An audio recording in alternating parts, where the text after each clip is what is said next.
உலகெங்கும் கிளைகள் கொண்ட Annamalai institute of hotel management and hospital management படிப்பில் சேர்வதற்கான அட்மிஷன் நடைபெறுகிறது. எல்லா வானிலை மாற்றங்களுக்கும் பெஸ்டா இருக்கும் இந்த ரூபிலெக்ஸ் பெயிண்ட்ஸ். வர்ணம் பூசுவதற்கு மட்டுமல்ல, உங்கள் வீட்டை பாதுகாக்கவும் ரூபிலெக்ஸ் பெயிண்ட்ஸ். எஸ், வீடு, ஸ்கூல்ஸ், ஹோட்டல்ஸ், ஸ்டோர் ரூம் இங்கெல்லாம் பார்ட்டிஷன் வால் கட்டணும்னாலும் இப்போ பில்டிங் போனஸோட first choice Renocon rapid wall panels. புரட்சியர் எம்ஜிஆர் அவர்கள் 77 சட்டமன்றத்திற்கு போய் முதல் உரையாற்றுகிற பொழுது சொன்னார், இந்த பேரவையில் நாங்கள் ஆட்சி கட்சியில் ஒரு 130 எம்எல்ஏ 10-17 அமைச்சர்கள் இருக்கோம், நாங்கள் மட்டுமே அரசாங்கம் இல்லை, இந்த அவையில் இருக்கிற 234 சட்டமன்ற உறுப்பினர்கள் சேர்ந்தது தான் இந்த அரசாங்கம். எனவே நீங்கள் ஒரு ஆரோக்கியமான விவாதங்களை இந்த அரசுக்கு தேவையான ஆலோசனையை வழங்கினீங்கன்னா நாங்கள் இதை எடுத்துக்குவோம் அப்படிங்கிற மாதிரி தான் தொடக்கத்திலேயே சொன்னார்.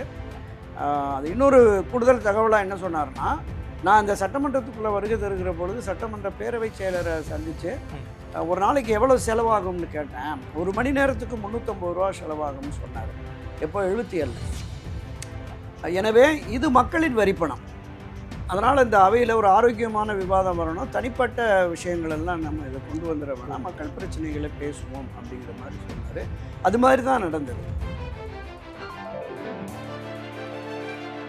ஒரு முறை எதிர்கட்சி தலைவர் திரு கருணாநிதி பேசுகிற பொழுது இந்த ஆட்சியினர் இவங்க நிர்வாகமும் தெரியல, புதியவர்கள்ங்கிற மாதிரி சொன்னார், நிர்வாகத்தை அதிகாரிகள் மூலம் கற்றுக்குவோம், இந்த மக்களுக்கு என்ன தேவைங்கிறது எங்களுக்கு தெரியும், அதன் அடிப்படையில் நாங்கள் ஆட்சி நடத்துவோம்.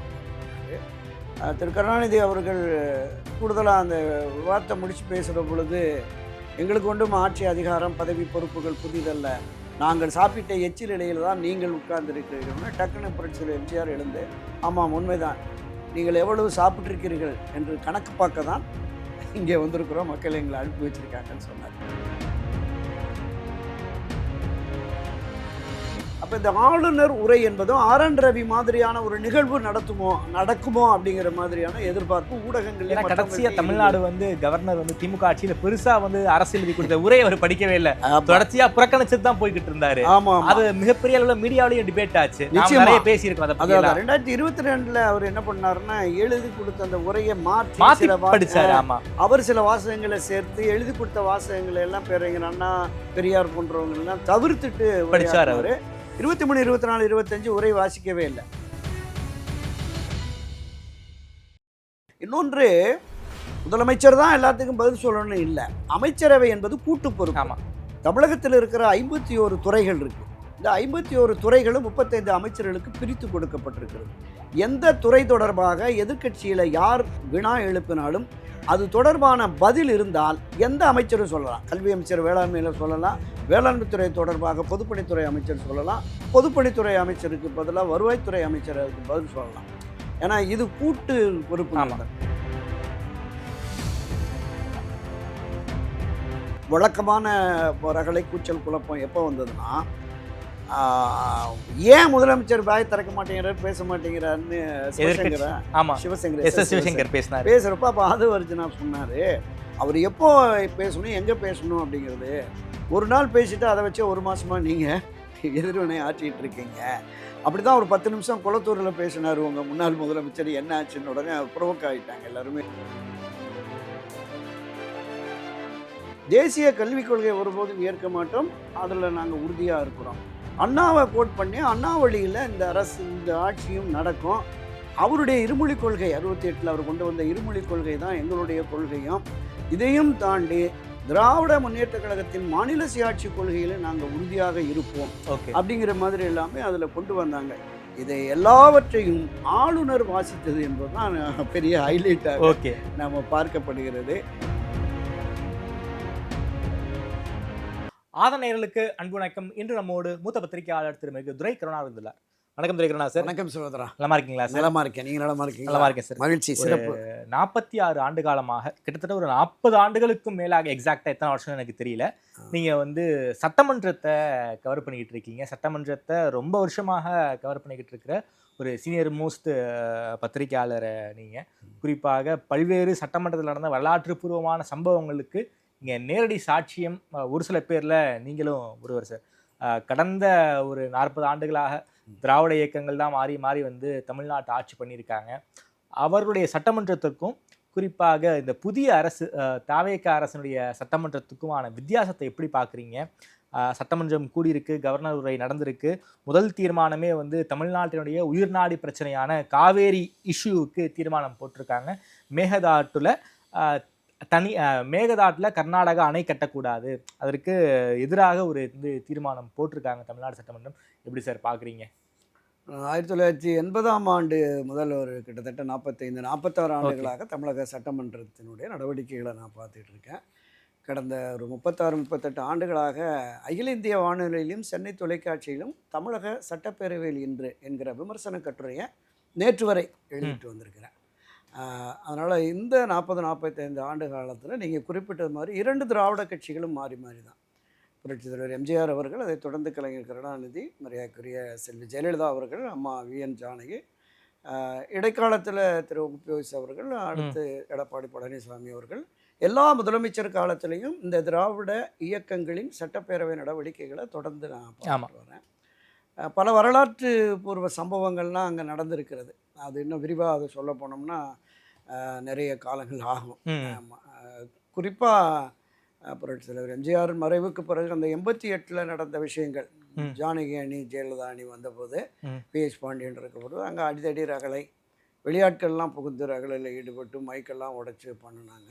89 அந்த மார்ச் 25 செல்வி ஜெயலலிதாவுக்கு ஏற்பட்ட அந்த பிரச்சனை, அது ஒரு பெரிய வரலாற்று கருப்பு நிகழ்வு அப்படிங்கிற மாதிரி தான் இருப்போம். அது மாதிரியான நிகழ்வுகள் நிறைய இருக்குது. கடந்த 80களில் நான் சட்டப்பேரவைக்கு போகிற போது திராவிட முன்னேற்ற கழகம், அண்ணா திராவிட முன்னேற்ற கழகம் எதிரெதிர் அணிகளாக இருந்தாலும் கூட ஒரு ஆரோக்கியமான விவாதங்கள் இருக்கும், கருத்து மோதல்கள் இருக்கும். பெரிய அளவில் எல்லாம் ரகளை அது இதெல்லாம் இல்லை. பல சந்தர்ப்பங்களில் முதலமைச்சர் மரியாதைக்குரிய புரட்சித் தலைவர் எம்ஜிஆர் ஆகட்டும், அன்றைய எதிர்க்கட்சி தலைவர் திரு கருணாநிதி ஆகட்டும், பரஸ்பரம் விவாதங்களில் அவங்க விமர்சனங்கள் இருக்குமே தவிர தனிப்பட்ட முறையில் எந்த இதுவுமே இருக்காது. 1-2 சம்பவத்தை நாம் குறிப்பிடணும்னா, புரட்சித் எம்ஜிஆர் அவர்கள் 77 சட்டமன்றத்திற்கு போய் முதல் உரையாற்றுகிற பொழுது சொன்னார், இந்த பேரவையில் நாங்கள் ஆட்சி கட்சியில் ஒரு 130 எம்எல்ஏ 10-17 அமைச்சர்கள் இருக்கோம், நாங்கள் மட்டுமே அரசாங்கம் இல்லை, இந்த அவையில் இருக்கிற 234 சட்டமன்ற உறுப்பினர்கள் சேர்ந்தது தான் இந்த அரசாங்கம். எனவே நீங்கள் ஒரு ஆரோக்கியமான விவாதங்களை, இந்த அரசுக்கு தேவையான ஆலோசனையை வழங்கினீங்கன்னா நாங்கள் இதை எடுத்துக்குவோம் அப்படிங்கிற மாதிரி தான் தொடக்கத்திலேயே சொன்னார்.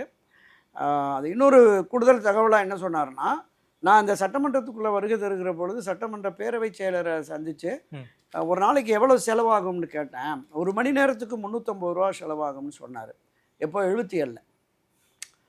எனவே இது மக்களின் வரிப்பணம். அதனால் இந்த அவையில் ஒரு ஆரோக்கியமான விவாதம் வரணும், தனிப்பட்ட விஷயங்களெல்லாம் நம்ம இதை கொண்டு வந்துட வேணாம், மக்கள் பிரச்சனைகளை பேசுவோம் அப்படிங்கிற மாதிரி சொன்னார். அது மாதிரி தான் நடந்தது.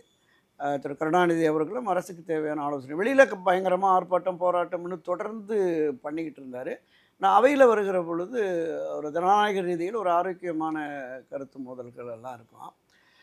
ஒரு முறை எதிர்க்கட்சி தலைவர் திரு கருணாநிதி பேசுகிற பொழுது இந்த ஆட்சியினர் இவங்க நிர்வாகமும் தெரியல, புதியவர்களுங்கிற மாதிரி சொன்னபோது சொன்னார், நிர்வாகத்தை அதிகாரிகள் மூலம் கற்றுக்குவோம், இந்த மக்களுக்கு என்ன தேவைங்கிறது எங்களுக்கு தெரியும், அதன் அடிப்படையில் நாங்கள் ஆட்சி நடத்துவோம் அப்படின்னு சொன்னார்.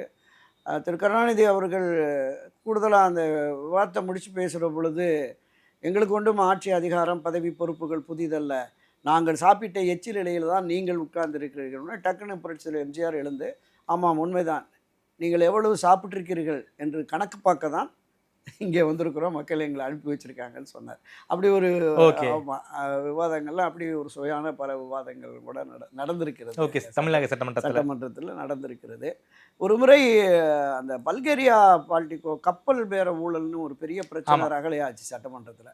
அன்னைக்கு திமுகவில் இருந்த ரஹ்மான் கான், துரைமுருகன், கா சுப்பு, நெல்லிக்குப்பம் கிருஷ்ணமூர்த்தி, கோவை ராமநாதன் போன்ற ஒரு 5-6 பேர் டேபிள் மேலே ஏறியே பயங்கரமாக ரகலை பண்ணாங்க, அரசுக்கு எதிராக கோஷங்களை போட்டாங்க. அப்போ சபாநாயகர் பிஎஸ் பாண்டியன் அவங்களை எச்சரித்தார், உட்காருங்க இல்லைன்னா நடவடிக்கை எடுப்பேன், வெளியே அனுப்புவேன்னு சொல்கிறாரு. இவங்க தொடர்ந்து கோஷம் போட்ட நிலையில் அப்போ முதலமைச்சருக்கும் எதிர்க்கட்சி தலைவருக்கும் இந்த மாதிரி ஒரு 3 அடி இடைவெளி தான் டேபிள் இருக்கும்.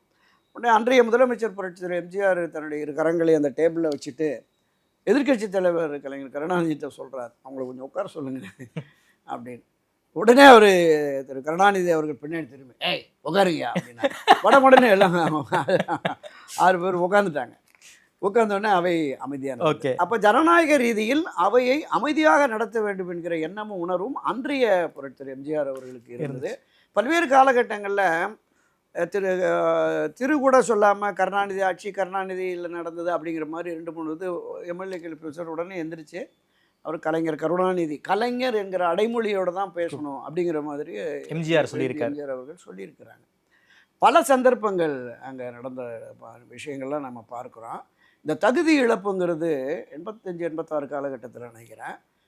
ஒரு 10 திமுக எம்எல்ஏக்கள் அன்பழகன் உட்பட 10 பேர் இந்த மொழி சட்டம் இருக்குல்ல, நகலை சட்ட நகலை கொளுத்துனாங்க அப்படின்னு சொல்லிட்டு அவங்க 10 பேரையும் தகுதி நீக்கம் செய்யணும்னு நோட்டீஸ் அனுப்பிச்சிட்டார்.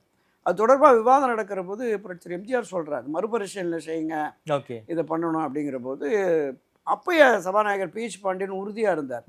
இந்திய அரசமைப்பு சட்டத்திற்கு மாறாகவும் இந்த பேரவையில் உறுப்பினர்கள் எடுத்துக்கொண்ட உறுதிமொழி மாறாகவும் செயல்பட்டுருக்கிறாங்க. ஸோ இப்படிப்பட்ட செயலுக்கு தண்டனை கிடைக்குங்கிறது எதிர்காலத்தில் உறுப்பினர்களுக்கு தெரியணும் அப்படின்னு சொல்லிட்டு 10 பேரையுமே சஸ்பெண்ட் பண்ணிட்டார். 10 பேருமே நீக்கப்பட்டார். இந்த நிகழ்வுகள்லாம் கூட சட்டமன்றத்தில் நடந்திருக்கு. அந்த காலகட்டங்களில் நடந்திருக்கு. நான் சொன்ன மாதிரி அந்த 88 ஜானகி அணி ஜே அணி பெறுகிற போது பெரிய அளவில் ரகலை சண்டைகள் இருந்தது. 89 மார்ச் 25 செல்வி ஜெயலலிதாவுக்கு எதிரான பெரிய அது ஒரு கருப்பு நாள்னே சட்டப்பேரவையில் சொல்லுவாங்க. அதை நம்ம பல விவாதங்கள் பேசியிருக்கோம். அதிகமாக நான் தான் அதை பதிவு பண்ணியிருப்பேன். இப்போ இந்த மாதிரி நிகழ்வுகள்லாம் இருந்தது. ஸோ இது 90களில் காங்கிரஸ் உள்ளிருப்பு போராட்டமெல்லாம் நடத்திருக்கு அதிமுக ஆட்சிக்கு எதிராக. பல நிகழ்வுகள் தொடர்ந்து சட்டமன்றத்தை இந்த 40 ஆண்டுகளாக பார்த்துக்கிட்டு இருக்கேன். இப்போ ஒரு புதிய அனுபவம் எனக்கு இருக்கு. என்ன சார் புதிய? எனக்கு ஆச்சரியமா இருக்கு சார். ஒரு 40 ஆண்டு காலமாக 45 ஆண்டுகளாக நீங்க வந்து சட்டமன்றத்தை கவர் பண்ணியிருக்கீங்க. உங்களுக்கு புதிய அனுபவம்னு சொல்றீங்களே, அது என்ன சார் அனுபவம்? அதுதான் உள்ள போற போதே நீங்க மற்ற காலங்களில் நான் போன அந்த 80, 84, 89, 91 அந்த காலகட்டங்களில் இருந்தால் நிறைய அரசியல்வாதிகள் அறிமுகமானவர்களாக இருப்பாங்க. முன்னாள் எம்எல்ஏ, முன்னாள் எம்பி, முன்னாள் அமைச்சர்கள் அப்படின்னு நிறைய பரிச்சயமான முகங்கள் இருக்கும். பேரவைக்கு புதியவர்களாக இருந்தாலும் அரசியல் களத்தில் பழையவங்க பேச்சாளர்களாக இருப்பாங்க. அந்த மாநகர மக்கள் மன்றத்தில் தெரிஞ்சிருக்கும், அறிமுகம் இருக்குது. இப்போ இந்த முறை போன போது முதலமைச்சர் செங்கோட்டையனை தவிர்த்த பேரவைத் தலைவரை தவிர்த்த பல புதுமுகங்களை நம்ம பார்க்க முடிஞ்சது. ஆட்சி கட்சியின் வரிசையில் இருக்கும்போது பார்க்க முடிஞ்சது. எல்லோரையும் போலையும் எனக்கு சந்தேகம் இருந்தது. அரசியல் புரிதல் இல்லாமல், அரசியல் பயிற்சி இல்லாமல் இவங்க வந்திருக்காங்க, இவங்களுடைய செயல்பாடு எப்படி இருக்கும் அப்படிங்கிற மாதிரி தான் போனேன். இப்போ கடந்த 13ஆம் தேதி கடந்த மாதம் அந்த நம்பிக்கை தீர்மானத்தோடு முடிஞ்சிருச்சு அவை. இப்போ 18ஆம் தேதி நம்ம ராஜேந்திர அர்லேக்கர் ஆளுநருடைய உரை. அப்போ இந்த ஆளுநர் உரை என்பதும் ஆர்.என். ரவி மாதிரியான ஒரு நிகழ்வு நடக்குமோ அப்படிங்கிற மாதிரியான எதிர்பார்ப்பு ஊடகங்கள். கடைசியா தமிழ்நாடு கவர்னர் திமுக ஆட்சியில பெருசா அரசியல் கொடுத்த உரை அவர் படிக்கவே இல்லை, தொடர்ச்சியா புறக்கணிச்சுட்டு தான் போய்கிட்டு இருந்தாரு. ஆமா, அது மிகப்பெரிய அளவுல மீடியாவிலையும் டிபேட் ஆச்சு, நிறைய பேசியிருக்கோம். 2022 அவர் என்ன பண்ணாருன்னா எழுதி கொடுத்த அந்த உரையை மாற்றி படிச்சாரு. ஆமா, அவர் சில வாசகங்களை சேர்த்து எழுதி கொடுத்த வாசகங்களை எல்லாம் பேரறிஞர் அண்ணா, பெரியார் போன்றவங்க எல்லாம் தவிர்த்துட்டு படிச்சார். அவரு 23, 24, 25 உரை வாசிக்கவே இல்லை. அவருடைய கோரிக்கை என்பது ஜனகணமன தமிழ்தாய் வாழ்த்து உடன் தேசிய கீதமும் இசைக்கணும் அப்படின்னு சொன்னார். பேரவையினுடைய மரபு விதிப்படி பேரவை ஒரு ஆளுநர் உரை தொடங்குவதற்கு முன்பாக தமிழ்தாய் வாழ்த்து மட்டும்தான். இந்த பேரவை உரை, ஆளுநர் உரை முடிந்து அதன் தமிழாக்கத்தை பேரவைத் தலைவர் வாசித்து முடிந்து அவை முடிவுறுகிற பொழுது தேசிய கீதம், இதுதான் எங்களுடைய பாரம்பரியமான அணுகுமுறைன்னு சொல்லிட்டு மறுத்ததன் விளைவாக ஆர்.என். ரவி பிடிவாதமாக அதை வாசிக்காமலே வெளிநடப்பு பண்ணிட்டார். இப்போ இன்றைய ஆளுநர் அர்லேக்கர் அவர்கள் தமிழ்தாய் வாழ்த்து முடித்து தேசிய கீதமும் இசைக்கப்பட்டது. ஆமாம். அப்போ ஆதவர்ஜனா இந்த விஷயத்தில் திமுக தரப்பில் பூனைக்குட்டி வெளியில் வந்துருச்சு, நீங்கள் எதை நோக்கி போகிறீங்க, கவர்னர்கிட்ட அடிபணிச்சிட்டீங்க, மத்திய அரசுக்கு அடிபணிச்சிட்டிங்கிற மாதிரி குற்றச்சாட்டு திமுக தரப்பில் வருகிற பொழுது ஆதவர்ஜனா எந்திரிச்சு பதில் சொல்கிறார். ஒருபோதும் இல்லை, இந்த திராவிட இயக்கத்தினுடைய வழியில் தான் எங்களுடைய இதுவும் இருக்குது, பேரறிஞர் அண்ணா வழியில் தான் நாங்கள் இந்த ஆட்சியை, நீங்கள் அந்த ஆளுநர் உரையில் 2-3 கொட்டேஷன் அறிஞர் அண்ணாவுடைய கொட்டேஷனை கொடுத்துருக்கோம். ஸோ அந்த அடிப்படையில் தான் ஒருபோதும் மும்மொழி கொள்கையை ஏற்க மாட்டோம், இருமொழி கொள்கை தான் எங்களுடையதுன்னு சொல்லியிருக்கோம். மாநில சுயாட்சி என்பதிலையும் மாநில உரிமைகளை ஒருபோதும் விட்டு கொடுக்க மாட்டோம். நாங்கள் ஆளுநர் தரப்பிலிருந்து இந்த விஷயம் வந்தது, கோரிக்கை. ஆமாம். அவங்க முதலமைச்சர் பதவியேற்பு விழா, அமைச்சர் பதவியேற்பு விழாவில் வந்து முதலாவதாக வந்தே மாதரம், அதுக்கு அடுத்து தேசிய கீதம், அப்புறம் தமிழ்த்தாய் வாழ்த்து இருந்தது. அதே அடிப்படையில் இங்கேயும் நடக்கணும்னு சொன்னாங்க. நாங்கள் அதை ஏற்கலை. மத்திய அரசு விழாக்கள், மற்ற பொது விழாக்களில், கவர்னர் தொடர்பான விழாக்களில் அதை வச்சுக்கோங்க. சட்டமன்றத்தில் சட்டமன்ற விதி மரபுப்படி தமிழ்த்தாய் வாழ்த்து தான் முதல்ல அப்படின்னு விடுறேன். அப்போ அதை தொடர்ந்து தேசிய கீதமும் இசைக்கணும்னு சொன்னார். இந்த 2-3 ஆண்டுகளாக பிரச்சனை உருவாகி ஆளுநர் உரையே, அரசு தயாரித்து அளித்த ஆளுநர் உரையே வாசிக்க முடியாத நிலை ஏற்பட்டு விட்டதால் அந்த நிலை இந்த ஆட்சியிலும் தொடர வேண்டாம் என்பதற்காக நாங்கள் பேரவையின் மரபு விதிப்படி தமிழ்த்தாய் வாழ்த்தை முதலில் பாடிவிட்டு அப்புறம் தான் நாங்கள் தேசிய கீதம் போனோம். 2வது முறையாகவும் பாடுறது, எத்தனை முறை பாடினா தேசிய கீதத்துக்கு என்ன வந்ததுங்கிற மாதிரி பேரவைத் தலைவர் திரு ஜெய்சிடி பிரபாகரும் சொன்னார். ஆதவர்ஜனாவும் ராஜ்மோகன் இதான் செய்தி. ஆமாம், அந்த டிஸ்பியூட்டை அப்படியே முடிவு கொண்டு வந்துட்டாங்க. அப்போ இந்த ஆளுநர் உரைக்கு நன்றி தெரிவிக்கும் தீர்மானத்தின் மீது நேற்று விவாதம் நடந்த பொழுது ஒரு பக்குவமற்ற அரசியல்வாதிகளாக புதிதாக உறுப்பினராக வந்திருக்கிறவர்கள் எப்படி பேசுவார்களோ அப்படின்னு நான் கூட நினச்சேன். ஆனால் விவாதத்தை தொடங்கி வைத்து பேசிய பேரவையின் துணைத் தலைவர் ரவிசங்கர் அருமையாக பேசினார். அதே மாதிரி அந்த விவாதத்தின் இறுதியில் பேசினா தாவேகாவுடைய உறுப்பினர் தஞ்சை விஜய சரவணன், தஞ்சாவூர் எம்எல்ஏ, ரொம்ப அருமையாக அவர் அந்த டெல்டா காருங்கிறத நிரூபிக்கிற வகையில் அந்த திராவிட பாணியிலேயே அவருடைய உரைகள் இருந்தது. பொதுவாக கன்னி பேச்சு என்பது எழுதி வச்சு வரி மாறாமல் வாசிப்பாங்க. ஆமாம், பேரவையில் அது அனுமதிக்கப்படும். அடிக்கடி திரு கருணாநிதி அவர்களும் மற்ற முன்னாள் முதலமைச்சர் முதல்முறை உறுப்பினர் முதல்முறை பேசும்போது வாய்ப்பு நிறைய கொடுப்பாங்க, யாரும் குறுக்கீடு பண்ண மாட்டாங்க அவங்கள. ஆமா, அடுத்தடுத்து பேசுகிற பொழுது குறிப்புகளை வைத்து பேசுங்க, இந்த வாசிக்கிற தன்மையை கைவிடுங்க அப்படின்னு முன்னாள் முதலமைச்சர்கள் சொல்லியிருப்பாங்க. அப்ப இந்த முறையை நான் பார்த்த அளவுல குறிப்புகளை வைத்து பேசினதை நான் பார்த்தேன். பல விஷயங்கள் முதல் உரை ஆற்றிய ரவிசங்கர் ஆகட்டும், முடித்து வச்சு பேசிய தாவேகா விஜய் சரவணன் ஆகட்டும், குறிப்புகளை வைத்தே பேசினாங்க. அவர்களுக்கு பதிலளிக்கிற வகையில் பல கருத்துக்களை சொன்னாங்க. ஏன் முதலமைச்சர் பேச மாட்டேங்கிறாரு சொன்னார். எப்போ என்ன பேசணுமோ அப்போ அதை பேசுவார். அவர் வெறும் பேச்சு தலைவர் இல்லை, செயல் தலைவருங்கிற மாதிரி எல்லாம் அவரை காப்பாற்றினாங்க. இதில் இன்னொரு விஷயம் என்ன பார்த்தேன்னா, இந்த எதிர்க்கட்சி தரப்பில், திமுக தரப்பில் அவங்க எழுப்புகிற குற்றச்சாட்டுகள், அந்த விஷயங்களுக்கு பதிலளிக்காமல் அமைதியாகவே மாண்புமிகு ஜோசப் விஜய் அவர்கள் ரொம்ப நுண்ணிப்பாக அவை நடவடிக்கைகளை கவனிச்சுட்டு வந்தார். எல்லோரும் பேசுகிறதையும் வந்தார். உதாரணத்துக்கு அந்த சௌமியா அவங்க வந்து சந்தித்து பேசுகிற போது சொல்கிறாங்க, நீங்கள் அருமையாக பேசுகிறீங்க, காவிரி இஷ்யூவில் தரவுகளோடு பேசுனீங்க, அவங்களுக்கு வாழ்த்துக்கள்னு சொன்ன உடனே அப்போ எல்லோருடைய உரையுமே இல்லை பிரேமலதா அவர்கள் பேச்சை கூட வந்து உற்று கவனிச்சார். ஆமாம், அவங்க எக்ஸ்டெம்போவாக பிரேமலதா பேசுவாங்க. முதல் முறையாக சட்டப்பேரவைக்கு வந்தால் கூட அவங்க எக்ஸ்டெம்போவாகவே பேசினாங்க. இது எல்லாமே வரவேற்கத்தக்க அம்சமாக தான் பார்த்தோம். நான் தொடக்கத்தில் சொன்னது மாதிரி புதிய பேரவை என்றாலும் பழைய அனுபவங்களும் எனக்கு நினைவுக்கு வந்தது. பல பேர் இந்த மாதிரி பேசுவாங்க. ஸோ அந்த அடிப்படையில் இருந்தது. இதில் பல விஷயங்களுக்கு இப்போ செய்தித்துறை அமைச்சர் ராஜ்மோகன், பள்ளிக்கல்வி செய்தித்துறை அமைச்சர் ராஜ்மோகன் தான் நிறைய பதிலளித்தார். அதை தாண்டிய ஆதவர்ஜன் ஆகட்டும், செங்கோட்டையன் ஆகட்டும், அருண்குமார் ஆகட்டும், வன்னியரசு ஆகட்டும், ஒரு 5-6 அமைச்சர்கள் எதிர்த்தரப்புக்கு கேட்ட கேள்விகளுக்கு விளக்கங்களையும் பதில்களையும் சொன்னாங்க. இது குறிப்பாக திரு ராஜ்மோகன் சொன்ன விஷயம் என்பது இந்த சிங்கப்பெண் படை இருக்குல்ல, அது தொடர்பானதும் காவல்துறை தொடர்பாக எடுத்த நடவடிக்கைகள், இந்த ரவுடிகளை, சமூக விரோதிகளை, சைபர் கிரைம் குற்றவாளிகள், அந்த டீட்டெயில்ஸ் எல்லாமே, இந்த டீட்டெயில்ஸ் எல்லாமே உள்துறை செயலகத்திலேருந்து உள்துறை செயலாளர் அது தொடர்பாக அந்த குறிப்புகளை அவங்க தான் கொடுப்பாங்க. பேரவை நடந்துக்கிட்டு இருக்கிற பொழுதே பேரவையின் முதலமைச்சருடைய செயலர்கள், அதை தாண்டி chief secretary, home secretary, finance செக்ரட்டரின்னு அதிகாரிகளும் உயர் அதிகாரிகளும் இருப்பாங்க. அப்போ எதிர்த்தரப்பில் பேசுகிற கருத்துக்களுக்கு பதிலளிக்கிறதுக்கு இவங்க உடனுடனே நோட் போட்டு இமிடியேட்டாக அந்த பேப்பர் வரும் முதலமைச்சருக்கு. காலங்காலமான அணுகுமுறை, அது யார் முதலமைச்சராக இருந்தாலும் அவங்களுக்கு வரும். முதலமைச்சர்கள் தான் அதுக்கு பதில் சொல்லுவாங்க.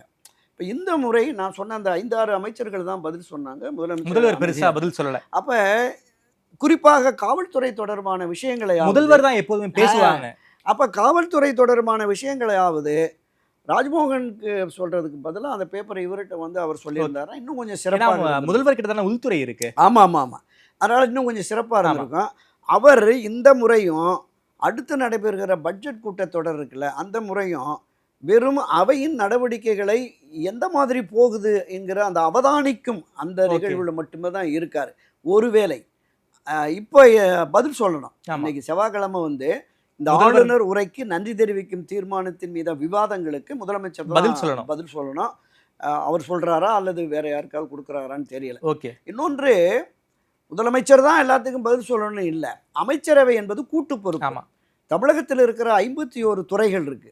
இந்த 51 துறைகளும் 35 அமைச்சர்களுக்கு பிரித்து கொடுக்கப்பட்டிருக்கிறது. எந்த துறை தொடர்பாக எதிர்க்கட்சியில் யார் வினா எழுப்பினாலும் அது தொடர்பான பதில் இருந்தால் எந்த அமைச்சரும் சொல்லலாம். கல்வி அமைச்சர் வேளாண்மையில் சொல்லலாம், வேளாண்மைத்துறை தொடர்பாக பொதுப்பணித்துறை அமைச்சர் சொல்லலாம், பொதுப்பணித்துறை அமைச்சருக்கு பதிலாக வருவாய்த்துறை அமைச்சர் அதுக்கு பதில் சொல்லலாம். ஏன்னா இது கூட்டு பொறுப்பு. ஒரு சில நேரங்களில் விவாதம் நடந்துக்கிட்டு இருக்கிற போது சில அமைச்சர்கள் எழுந்து வெளியில் போயிடுவாங்க. அப்போ அது தொடர்பான விவாதம் படுற போது அடுத்த அவை முன்னவரோ இருக்கிறவங்களோ பதில் சொல்லுவாங்க, அல்லது அவர் வந்ததுக்கு பிறகு பதில் சொல்லுவார். எனவே இது வந்து ஒரு கூட்டு பொறுப்புங்கிறதுனால யார் சொன்னாலும் அதில் எந்த இதுவுமே இல்லை. ஆனால் முதலமைச்சரிடமிருந்து எதிர்பார்க்கிறார்கள் முதல்வர் பேசணும். ஏன்னா திமுகவினர் முதல் நாளே வந்து வாயை திறங்க சிஎம் அப்படின்னு அந்த கருப்பு பேட்ஜை அணிஞ்சு வந்தாங்க. எனவே அது வந்து இன்னும் ஓரளவுக்கு பயிற்சி பெற்று அவர் அதை பண்ணணும் அப்படிங்கிற மாதிரி இருக்காங்க. 2 நாட்கள் தான் அமைச்சர்களுக்கு பயிற்சி கொடுத்தாங்கன்னு. என்னை பொறுத்தளவில் இப்போ ஜூலை 2வது வாரத்தில் வருங்கிறேன். இந்த இன்னும் ஒரு வார காலமாவது போதிய பயிற்சி அவங்களுக்கு கொடுக்கணும். பேரவையில் இருக்கிற அமைச்சர்களுக்கு, புதிய உறுப்பினர்களுக்கும் பயிற்சி கொடுத்தா சிறப்பாக வரும். அதில் அந்த விஜய் சபாநாயகர் வந்து மேதியை தட்டுங்கன்னு சிக்னல் எல்லாம் கொடுக்குறாரு. விஜய் சரவணன் வந்து பேசுகிறப்போ ஒரு விஷயத்தை அவர் சொன்னார். நாங்கள் வந்து 2 வருஷத்தில் வந்து ஒரு ஆட்சிக்கு வந்துட்டோம், இவர்கள் புதியவர்களுங்கிறாங்க. நாங்கள் ஒரு 25-30 வருஷமாக விஜய் ரசிகர் மக்கள் இயக்கத்தில் பணி பண்ணிருக்கோம். ஸோ அதை மதித்து தான் ஒரு மாற்றத்தை கொண்டு வந்திருக்கிறாங்க அப்படின்னு. இப்போ புதிய அனுபவமாக என்னன்னு பார்த்தேன்னா, திமுக ஆட்சியிலிருந்து அதிமுக எதிர்கட்சியாக இருக்கும், அதிமுக ஆட்சியிலிருந்து திமுக எதிர்கட்சியாக இருக்கும். இப்போ இந்த 2 கழகங்களையும் எதிரில் உட்கார வச்சுட்டு ஒரு புதிய சக்தி, ஒரு புதிய கட்சி வந்து ஆட்சி அதிகாரத்தில் இருக்கிறதுங்கிறதையும் நம்ம பார்த்தோம்.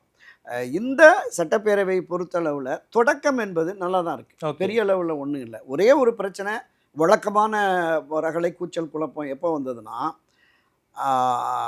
ஏன் முதலமைச்சர் வாய் திறக்க மாட்டேங்கிறார், பேச மாட்டேங்கிறாருன்னு சிவசங்கர் பேசுகிறப்ப அப்போ ஆதவர்ஜுனா சொன்னார், அவர் எப்போ பேசணும், எங்கே பேசணும் அப்படிங்கிறது. ஒரு நாள் பேசிட்டு அதை வச்சு 1 மாதமாக நீங்கள் எதிர்வினை ஆற்றிட்டு இருக்கீங்க. அப்படி தான் ஒரு 10 நிமிஷம் குளத்தூரில் பேசினார் உங்கள் முன்னாள் முதலமைச்சர். என்ன ஆச்சுன்னு உடனே ப்ரொவோக் ஆகிட்டாங்க எல்லாருமே எழுந்து. 2 தரப்புமே ஒரு காரசாரமான ஒரு வாக்குவாதம், கோஷங்கள் எதிர்கோஷன்றது. பேரவைத் தலைவர் வெகு சாமர்த்தியமாக எல்லாரையும் அமர வச்சு அமைதிப்படுத்திட்டார்.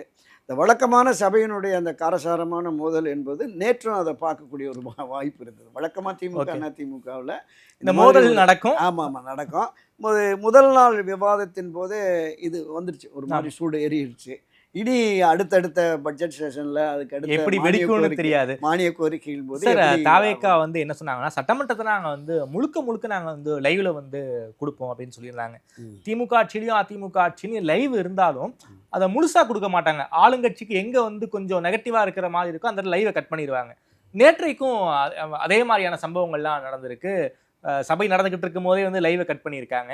ஸோ வெளியே வந்து அமைச்சர் ராஜ்மோகன் பேசும்போது யாரும் செய்யாத நாங்கள் செஞ்சுருக்கோம், தொடர்ச்சியாக லைவ் போயிட்டு இருக்கு, அதுக்கப்புறம் லைவ்லாம் போகல, லைவ் கட் ஆயிடுச்சுன்னு அவங்க கிட்ட சொல்லியிருக்காங்க.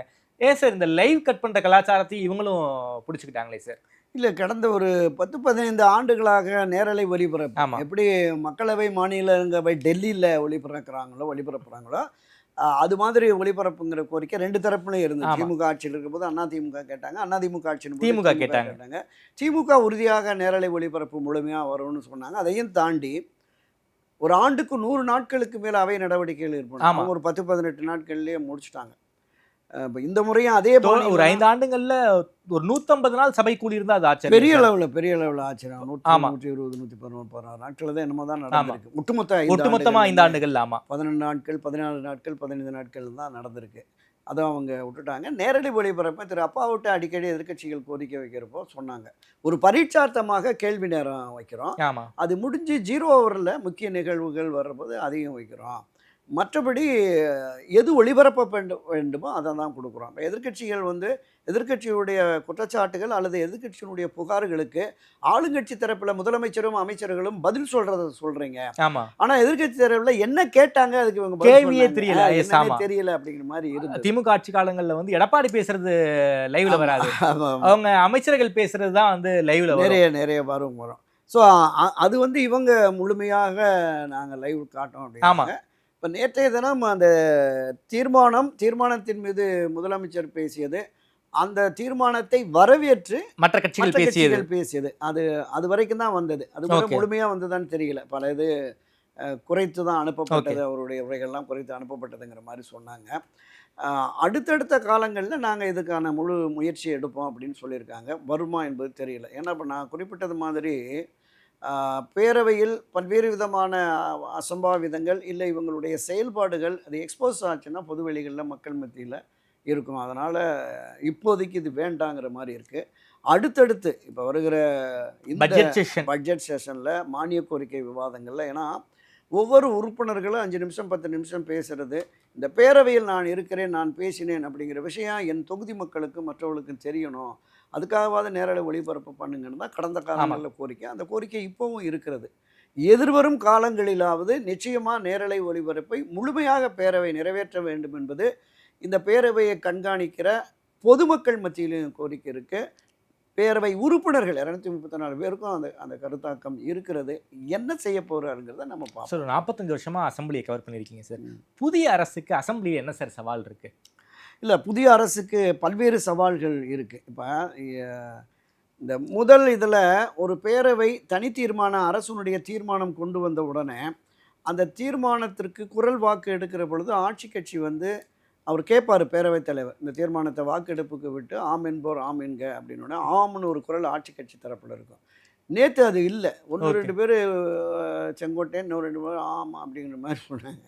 அப்போ இதெல்லாமே பயிற்சி கொடுத்துருக்கோம். இப்போ இல்லை என்போர் இல்லை என்கன்னு சொல்லிட்டு ஆம் என்போரே அதிகம் என்று கருதுகிறேன், ஆம் என்போர் அதிகம், தீர்மானம் நிறைவேறியது அப்படின்னு போயிட்டார். இன்னொரு விஷயம், இந்த தீர்மானத்தில் எதிர்க்கட்சி தலைவர் திரு உதயநிதி இந்த தீர்மானத்தில் ஆட் பண்ணுங்கன்னு 1956 இந்த நீர்த்தாவா சட்டத்தினுடைய பிரிவு 4 கீழ் புதிய நடுவர் மன்றம் அமைக்க வேண்டும் என்கிற கருத்தை இந்த தீர்மானத்தில் நீங்கள் இணைங்க அப்படின்னு கேட்குறாரு. அப்போ இந்த தீர்மானமும் வாக்கெடுப்புக்கு விடணும். இந்த இணைப்பு இருக்குல்ல, இதையும் வாக்கெடுப்புக்கு விட்டு அது நிறைவேறிய பிறகுதான் மொத்த தீர்மானமும் நிறைவேறியதாக வரும். அது கொஞ்சம் அவங்க கவனக்குறைவாக விட்டுட்டாங்க. ஆனால் முதலமைச்சர் அது உடனே எழுந்து இந்த தீர்மானத்தின் 4வது பத்திக்கு பிறகு எதிர்க்கட்சி தலைவர் அந்த கருத்தை இணைத்து இந்த தீர்மானத்தை நிறைவேற்றலான்னு கேட்டுட்டாரு. அதனால அதை அப்படியே கடந்து போயிட்டாங்க. இது ஒரு புதிய அனுபவம் தான். என்னன்னா ஆட்சி கட்சி திராவிட முன்னேற்ற கழகம் இருந்தா எதிர்க்கட்சி தரப்பில் பல்வேறு கருத்துக்களை சொல்லி இது வேண்டாம், இதில் இதெல்லாம் முறைகேடு இருக்குது அப்படிங்கிற மாதிரி இருந்ததுன்னா என்ன தீர்மானமோ அதை மட்டும்தான் அவங்க நிறைவேற்றிட்டு போவாங்க. அது அவங்க கருத்துக்களை இணைத்து எல்லாம் பண்ணுறது 2 தரப்பும் அப்படி தான் இருந்தது. முதன்முறையாக இதை நான் பார்க்குறேன். ஆமாம், எதிர்க்கட்சி தரப்புலேருந்து ஒரு தீர்மானம் திருத்தம் கொடுத்து அந்த திருத்தத்தை இணைத்து தீர்மானம் நிறைவேறது எல்லோருமே ஒருமனதாக எல்லா அரசு ஆதரிச்சாங்க, நிச்சயமாக இருக்காங்க. இது அவர் தொடக்கத்திலே சொன்னார், இந்த தீர்மானத்தை முன்மொழிவதற்கு முன்னாடியே தமிழ் மக்களுடைய வாழ்வாதார பிரச்சனை, எனவே இதில் கட்சி மாறுபாடுகளை கறந்து அனைவருமே இதை ஏற்கணும் அப்படின்னு சொல்லி சொன்னார். அந்த அடிப்படையில் ஒரு முதல் தீர்மானமாக தமிழக வாழ்வாதாரம் தொடர்பான இந்த தீர்மானம் மேகதாது பகுதியில் அணை கட்டக்கூடாது அப்படிங்கிறத மத்திய அரசை கடுமையாக வலியுறுத்தினாங்க. இன்னொன்று, நம்ம அந்த ஆளுநர் உரையில் பார்த்தோம்னா இந்த திராவிட கட்சிகளின் ஆட்சி, குறிப்பாக திராவிட முன்னேற்ற கழகத்தினுடைய ஆட்சியின் நீட்சியாக தான் அதில் பல விஷயங்கள் பார்த்தோம். வரிக்கு வரி ஒவ்வொரு பாராவளையும் ஒவ்வொரு பத்தியிலையும் 57 பத்தியில் கிட்டத்தட்ட ஒரு 10-20 பத்திகளில் ஒன்றிய அரசுனே வந்தது. அந்த ஒன்றிய அரசுன்னு வந்ததுக்கு அதை தாண்டியும் மும்மொழி கொள்கையை ஒருபோதும் ஏற்க மாட்டோம், இருமொழி கொள்கை தான். தேசிய கல்விக் கொள்கையை ஒருபோதும் ஏற்க மாட்டோம், அதில் நாங்கள் உறுதியாக இருக்கிறோம். அண்ணாவை கோட் பண்ணி அண்ணா வழியில் இந்த ஆட்சியும் நடக்கும். அவருடைய இருமொழி கொள்கை 68 அவர் கொண்டு வந்த இருமொழி கொள்கை தான் எங்களுடைய கொள்கையும். இதையும் தாண்டி திராவிட முன்னேற்ற கழகத்தின் மாநில சுயாட்சி கொள்கையில் நாங்கள் உறுதியாக இருப்போம் அப்படிங்கிற மாதிரி எல்லாமே அதில் கொண்டு வந்தாங்க. இதை எல்லாவற்றையும் ஆளுநர் வாசித்தது என்பதுதான் பெரிய ஹைலைட்டாக நம்ம பார்க்கப்படுகிறது. பெரிய அளவில் விமர்சனம் பண்ண திமுகவுக்கு விமர்சனம் பண்ணுவதற்கு வாய்ப்பு இல்லாமல் போயிடுச்சு. பல விஷயங்களை கொண்டு வந்திருக்காங்க.